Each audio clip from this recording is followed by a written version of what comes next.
құрметті көрермендер. Бұл жаңға жыл бағдарламасының екінші шығарылымы. Бүгінгі қонақта әдебиет жанашыры Нұрболғызы Каусар. Қош келдіңіз. Рахмет. Бүгінгі талқыланатын шығармамыз Мағжан Жұмабаевтың Батыр баян шығармасы. Ендеше бірінші сұраққа тоқталатын болсақ, жалпы поэманың негізгі идеясы неде? Поэманың негізгі идеясы ел мен жерді сүюі, отан үшін жан беруі.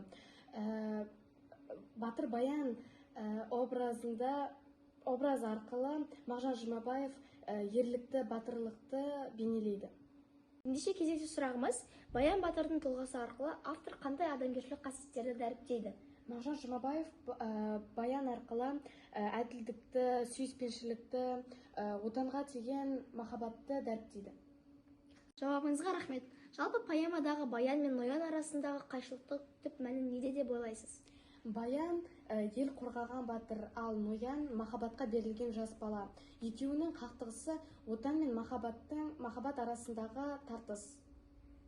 Рахмет жауабыңызға. Жалпы Мағжан баян батырды неліктен қас батыр деп сипаттаған?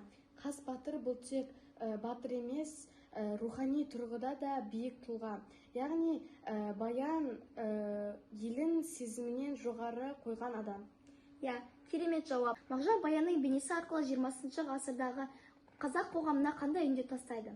Ақын баян арқылы қазаққа елдік, тәуелсіздік, бірлік жайлы үндеу тастайды. Бұл поэма сол кездің ғана жыры емес, ұлттық рухты ояту миссиясы.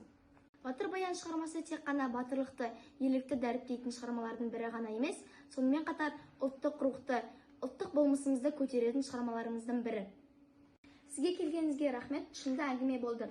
Жаңға азық өмірге қазық бағдарламаларымыз көп болсын.